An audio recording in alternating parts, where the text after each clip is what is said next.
Hi, good morning. This is Gayatri Jayaraman. Welcome back to Shamaha. This morning, I'd love to talk to you all about an issue I see many of you struggling with, and that is identity. What is the way in which our identity is changing, especially in this time of the coronavirus, the pandemic? A lot of us have faced major changes in the last year and a half. This can range anywhere from the loss of relatives, family members to death, friends, colleagues, as well as entire shifts in the ways in which we function. Workplaces have shut down. We've moved away from existing social circles in many pretexts and conditions, whether the circle itself has disbanded or we've sort of physically relocated because of work from home situations. And there are huge changes in the ways we network, the ways we associate, who we are around, who we spend our time with. And because of that, there is a loss of identity that basically stems from not knowing who we are. And let me explain it in this way. The people who we associate with, whom we surround ourselves with, become the kind of points on the GPS markers of our life. So we're heading towards a specific destination and we're on a particular road. And it's like looking at the map in your GPS and you locate where you are and how far you've come and how much more you've got to go by looking at these markers. So, you know, I passed a petrol station. There's a mall to the left of me. I know there's a town coming up here. This side has certain residences. And therefore, I know where I am. I am not lost. In life, these GPS markers come from our family, our friends, our colleagues, our work associates, um, and maybe even our neighborhood, the brands that we work for or that we enjoy using. They tell us where we are, how successful I am, how much of a failure I am I off the path? And some of us choose not to have the conventional markers that everybody has because to have them would mean I was lost because I don't like that area. I don't like that neighborhood. I don't like feeling that I am in a certain space. And therefore, I might count my success based on the fact that I don't have those markers. For instance, somebody who absolutely does not want to have children might look at certain factors and say, you know, are these the kind of people who require me to have children? Who all my friends have children, but I don't, and therefore I'm getting increasingly lonely. And therefore, I feel more and more pressured to have the kind of life or make the kind of choices that I don't actually want to make. So if I was in an environment that entirely encouraged me only to think about having a child and made me feel like a failure if I didn't have one, I would be very lost. For the same person in a different stage of life, the markers are very different. So also this is the way in which we sort of label and identify our successes, our failures, our locations, and where we're going. And in the past year and a half, whenever there's a period of very drastic change, what happens is our markers shift. So suddenly, we don't know where we are anymore. And this is very common at this time, the sense of feeling lost, the sense of not knowing in what direction we are heading.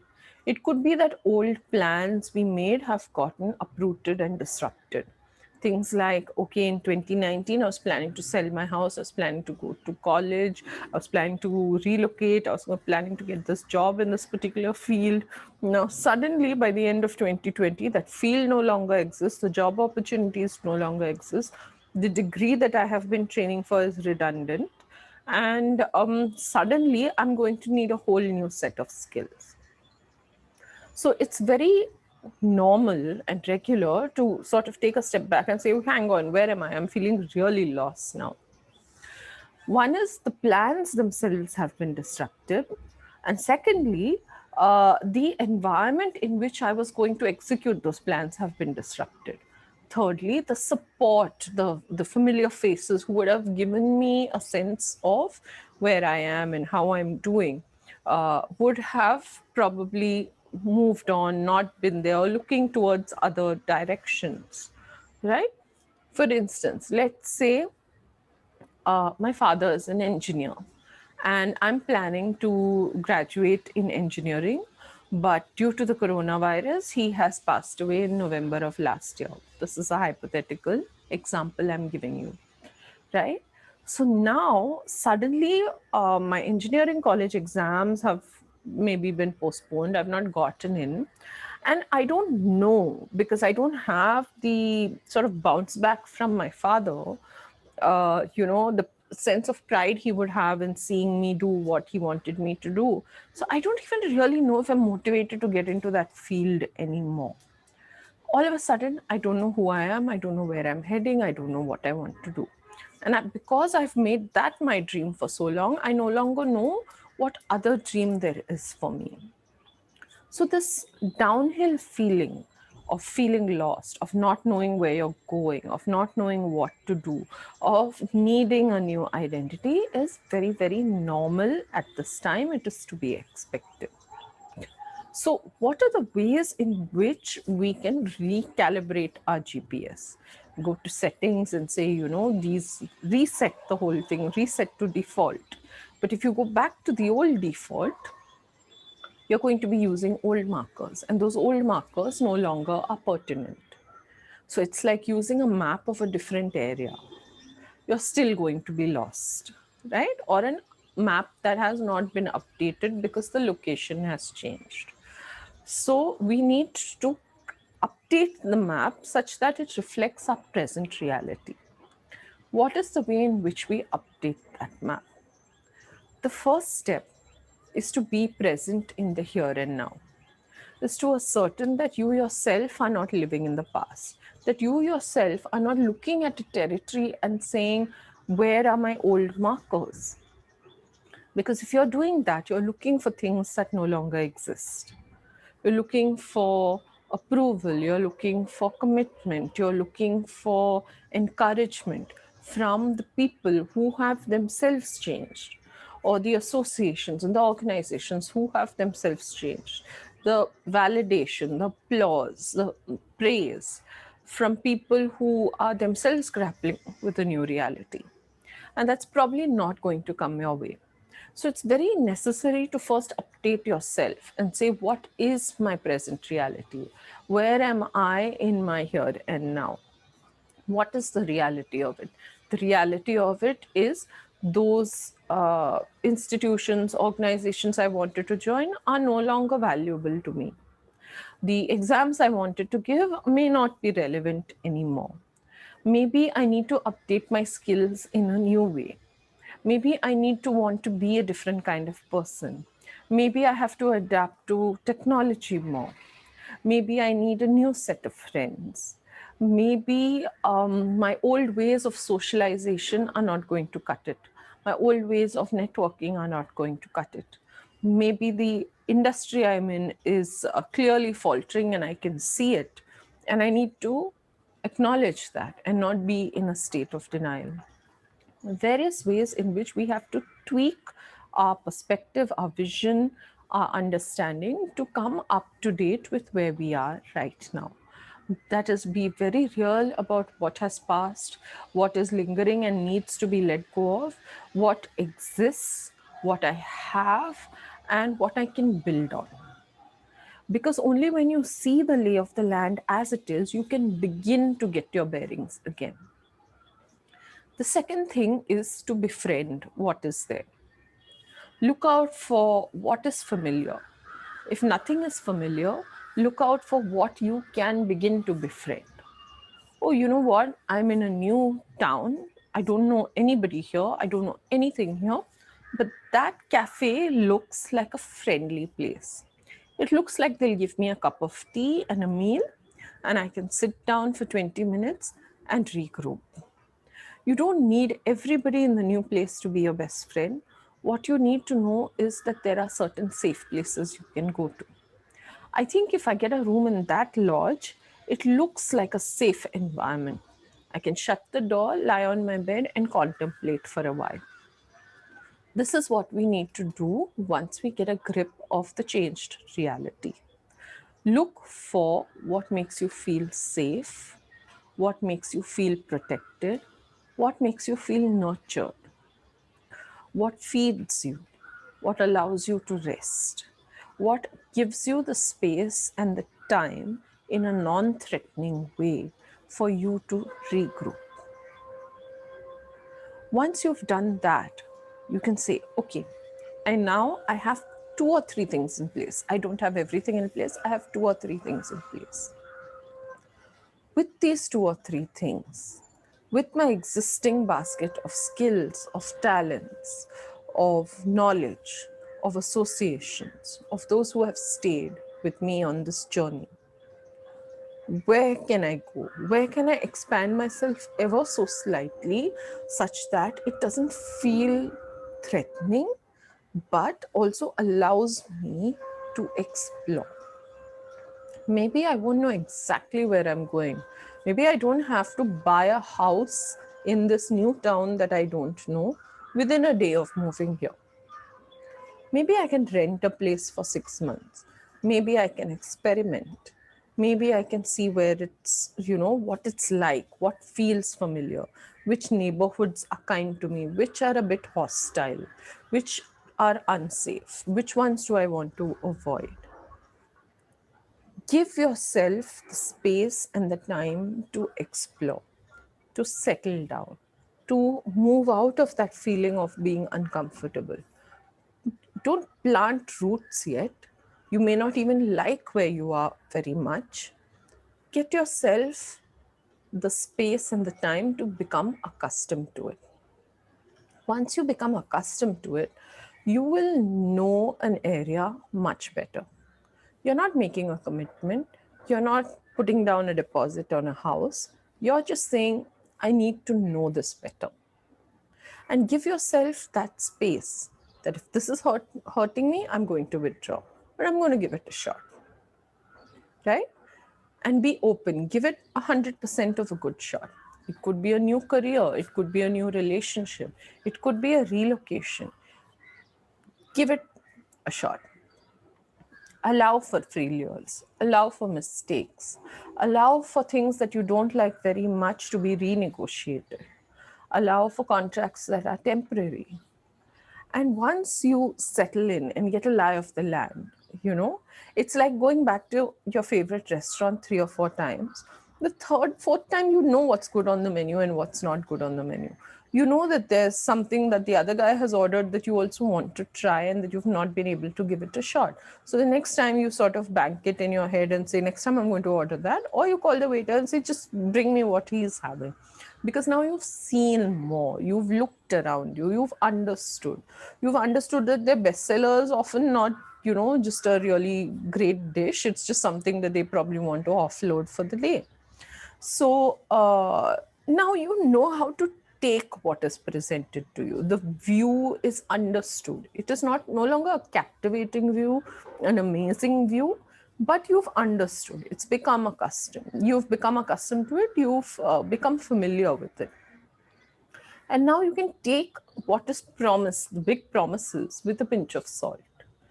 And now you can say, yeah, that may be very well, but I want this.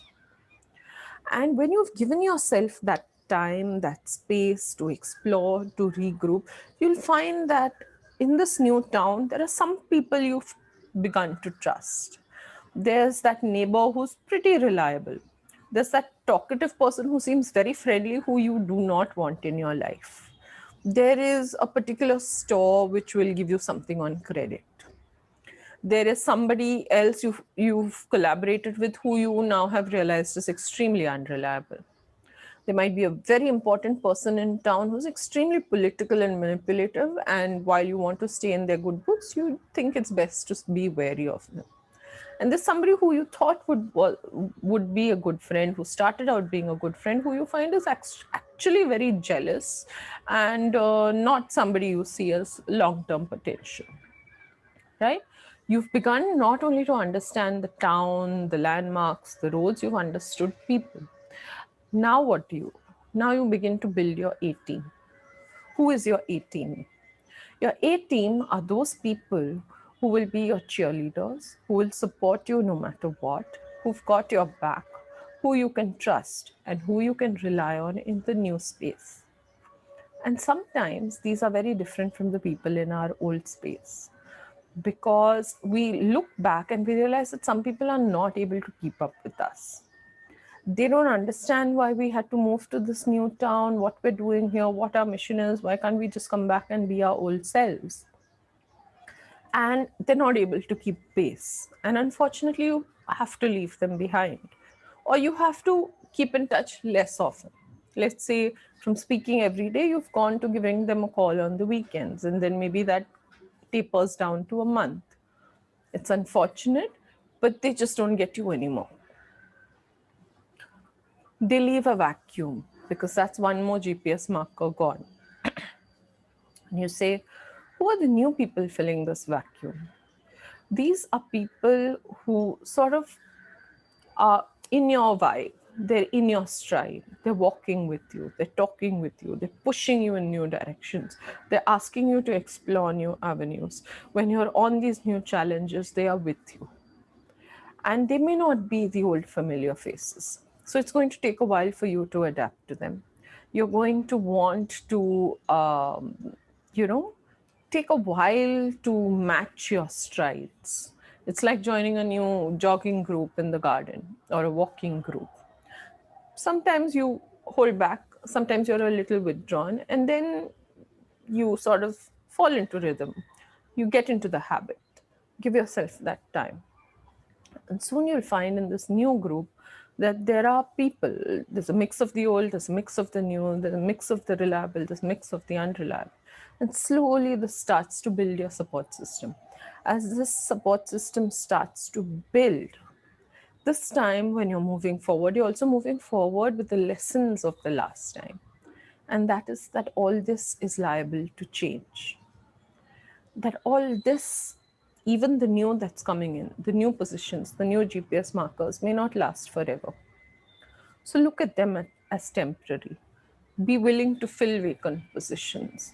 Be willing to fix yourself on what you can trust.